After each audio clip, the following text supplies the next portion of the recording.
Hi guys, today I'm going to read The Secret Garden. The Secret Garden, based on the story by Frances Hodgson Burnett, illustrated by Alan Marks. Chapter 1. Contrary Mary. In the scorching heat of a garden in India, Mary Lennox stamped her foot. "Fetch me a drink now!" she ordered. Instantly, the servants rushed to obey. Meanwhile, Mary began to make a pretend garden, sticking flowers into the hot, dry earth. "It all looks wrong," she muttered. Glancing up, Mary saw a beautiful woman strolling past, surrounded by an admiring group of army officers. "Mother!" cried Mary. She rushed forward, but Mrs. Lennox brushed her daughter away, as she always did. It was Mary's last glimpse of her mother. Over the next few days, a terrible fever, cholera, swept through her parents' house. Her mother and father died along with many of her servants. Mary, shut away in the nursery, never caught the cholera, but she was left all alone in the world. After that, Mary was passed around like a package between her parents' friends until a letter came from her uncle, Mr. Craven. Misselthwaite Manor, Yorkshire, England. Dear Mary, I have made arrangements for you to come to England and live at Misselthwaite Manor. My housekeeper, Mrs. Medlock, will meet you in London and escort you here. I'm afraid you won't see me for some time, as I have to travel to Europe on business. Yours sincerely, Archibald Craven. No one cares what I want, Mary thought, but she had nowhere to go. Chapter 2. The Strange House. Several weeks later, Mary was sitting in a cold carriage opposite to a stern-looking Mrs. Medlock. "What's that whooshing noise?" Mary asked as they drove across a bleak landscape. "It's the wind howling across the mirror," Mrs. Medlock replied. "What's a moor?" asked Mary. "Miles of empty land, and the manor is right in the middle of it." "I hate it already," thought Mary. "How many servants will I have?" she asked. Mrs. Medlock looked shocked. "I don't know how it was in India," she said, "but here you will take care of yourself." They arrived late at night. Mrs. Medlock marched Mary across a huge hall, up steep stairs, and long twisted corridors. "Your bedroom," she announced at last, flinging open a door. "You must stay here unless you're going outside. On no account you must go poking about the house." As soon as Mary stepped into the room, Mrs. Medlock shut the door and hurried off. Mary looked around. It was not a child's room. Tapestries hung on the wall, and in the middle stood a vast four-poster bed. Outside the window howled a lonely person, as lonely as Mary. Then another noise pierced the wind, a far-off sobbing noise. "That's not wind," Mary thought. "It's a child crying. Who is it?" She was itching with curiosity, but she didn't dare disobey Miss Medlock.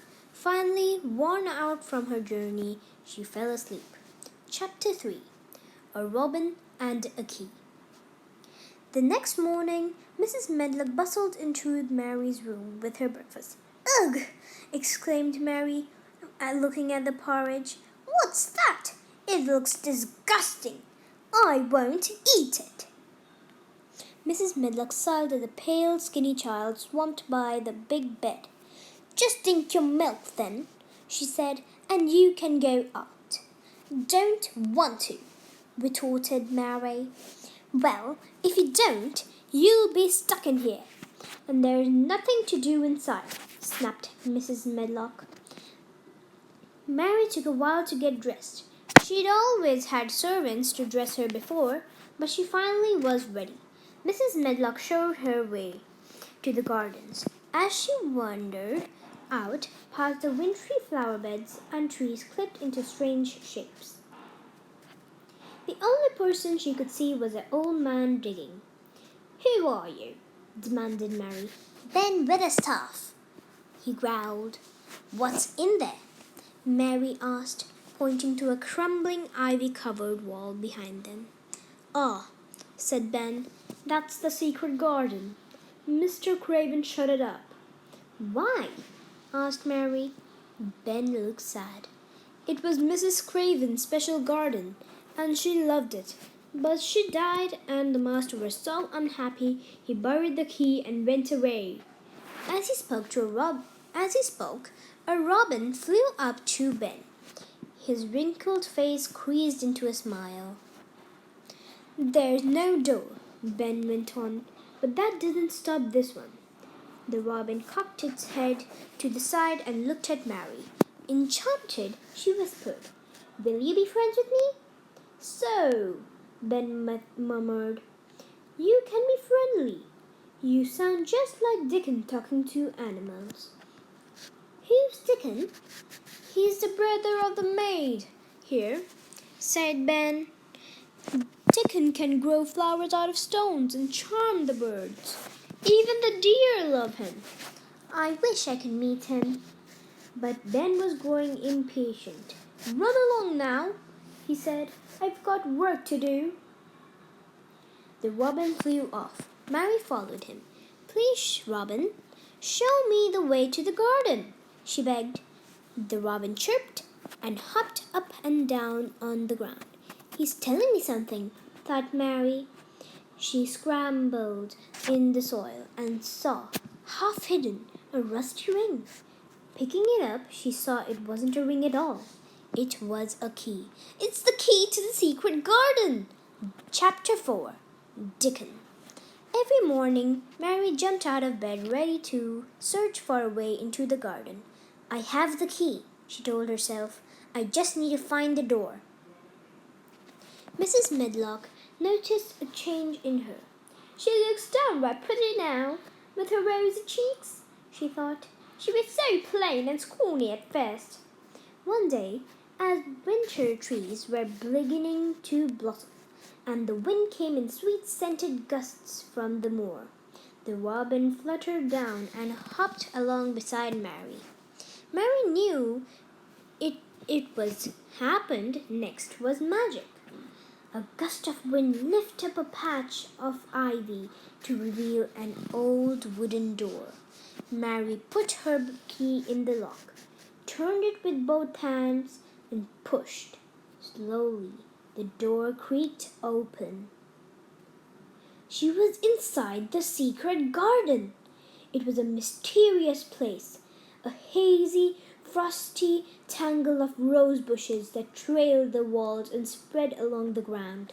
Hundreds of spiky shoots thrust up through the withered grass.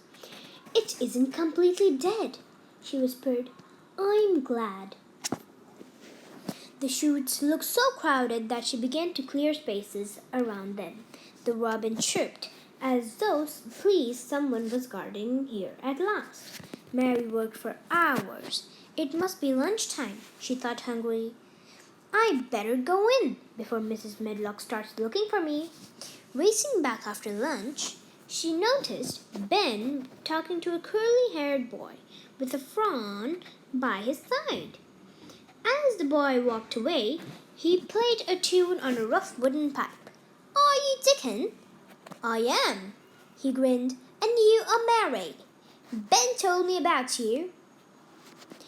He looked so friendly and kind, Mary could feel he could trust him. "Can you keep a secret?" Dickens chuckled. "I keep secrets all the time. If I told where wild animals live and birds make their nests, they wouldn't be safe." "I found the secret garden," she said quickly. I think it's mostly dead. I'm the only person who wants it to live. Come and see." She led him through the ivy curtain, and Dickon looked around amazed. "I never thought I'd see this place," he murmured. "It's like being a dream."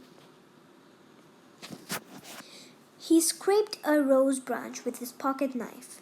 "There's green underneath," he said. "These roses are alive. Some dead wood needs cutting. That's all." Mary danced around the garden in delight. "It'll be a fountain of roses come summer," said Dickens. "We'll add more plants, too. Snapdragons, larkspur, love in a mist. We'll have the prettiest garden in England." "Will you really help?" asked Mary. She could hardly believe it. "Of course," he replied. "It's fun shut in here, waking up a garden." Chapter 5. A Cry in the Night. Every day they worked in the garden. "I don't want it too tidy," Mary decided. "It wouldn't feel like the secret garden then." "It's a secret, sure enough," said Dickens. "Look, the robin's building a nest. He wouldn't do that unless he felt safe." "I feel safe and happy here," Mary confided. "But I used to be angry all the time. Nobody liked me." Dickens' fawn nuzzled Mary's hand and he laughed. "There's someone who likes you," he said. "So does the robin, and so do I." That night, lying in bed, Mary heard the wind rage. "I don't hate it now," she realized. She thought all the wild animals on the moor snuggled in their holes, protected from its blast. Suddenly she was alert, listening. "There's that noise again," she thought. "Crying. It's not coming from the wind. Where is it coming from?" Gripping her bedside candle, she followed the sound down shadowy passages until she reached a door with a glimmer of light beneath. Quietly she opened the door. A fire burning in the grate threw a dim light into a huge card bed. In the bed was a boy, sobbing. Dark eyes stared from an ivory white face. "Are you a ghost?" he whimpered. "No," cried Mary. "Are you?" "I'm Colin Craven," said the boy. Mary gasped. "Mr. Craven's my uncle. I'm Mary Lennox." "Well, Mr. Craven's my father," said Colin. Mary looked at him in astonishment. "Why didn't you tell Mrs. Medlock to tell me about you?" "I don't let people talk about me," Colin said, because I'm going to die." Mary was horrified. "What's wrong with you?" Colin sighed. "I'm weak. You won't die from that," Mary scoffed. "And my father doesn't even care," Colin went on as if he hadn't heard. "He hates me because my mother died when I was born. He can't bear to look at me." "Just like the secret garden," Mary said. "What garden?" "Your mother's garden," Mary explained. "Your father shut it up after she died." "I'll have it unlocked," Colin announced grandly. "No!" cried Mary. "Why not?" "Then everyone would go in it and it wouldn't be a secret anymore." "Never mind," said Colin fretfully. "I'll never see it anyway." "Yes, you will. You go outside, don't you?" "No, never," said Colin. "I can't cope with cold air. Don't forget, I'm dying." Mary felt as he was rather proud of this and she didn't like it. "Don't talk about death all the time," she said. "Think of other things." Her voice dropped into a whisper. "Think of the sun and rain and buds bursting into a flower. Think of new green leaves. Think of secret garden coming alive." Gradually, Colin's eyes closed and Mary crept away. Chapter 6.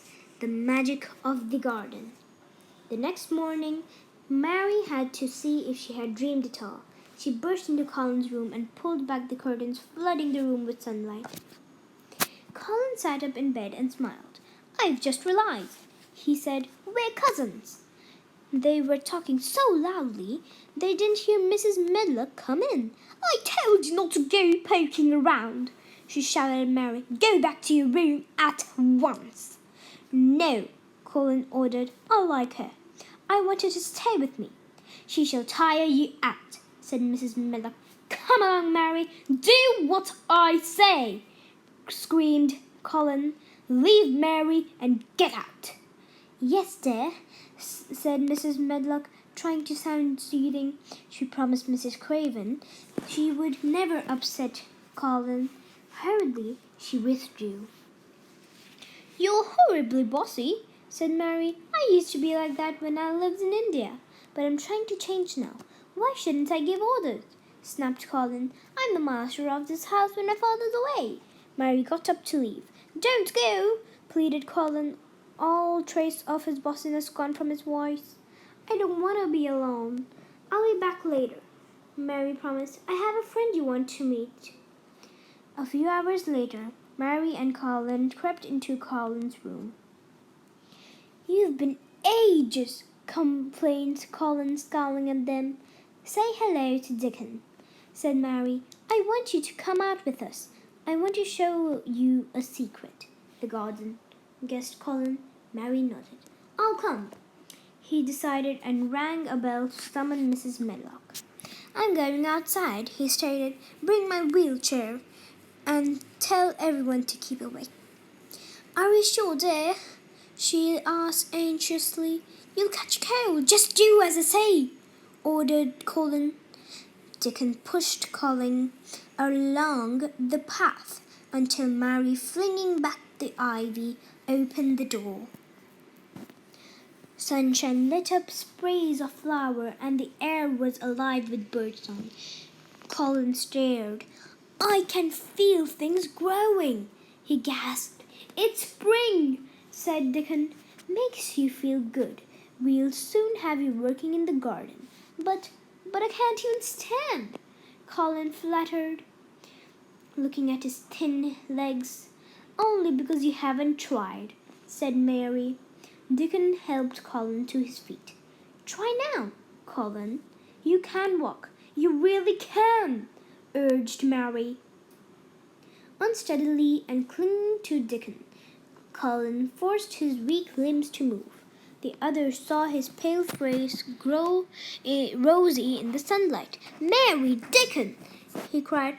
I'm going to get well. I can feel it. Mary, Mr. Craven comes home. Every day they played and worked in the garden. Every day Colin grew stronger. By the time spring turned into summer, he was completely well, but 3 of them pretended he was still ill. No one must know, Colin insisted. I want to surprise my father. If only he come home. Colin began to wish. Come home, come home. One night, Colin's father, far, far away in Italy, had a strange dream. He heard his wife calling his name.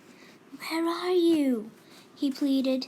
In the garden, came the reply, like the sound of a gold flute. Mr. Craven woke, determined to return to his manor at once. Where's Colin? He demanded the minute he arrived home. Mr. Medlock, shocked at his sudden appearance. He plays in the garden with Mary and Dickens, she said in a shaky voice. No one is allowed near them. In the garden? Thought Mr. Craven. My dream! As he hurried down the path, he heard children laughing in his wife's old garden. The door is locked and the key is buried, he told himself. I must be still dreaming. Suddenly the door burst open, and Colin and Mary dashed out. Father, you're here! Craven hugged his son tight. Is it really you? You're well? How did this happen? It was the garden, said Colin, and Mary. I thought the garden was dead, murmured his father. It came alive, said Mary. Mr. Craven smiled. And so has Colin, he said. Thank you, Mary. Bye guys, I hope you liked my video, and don't forget to subscribe our channel and write in the comments down below. Bye!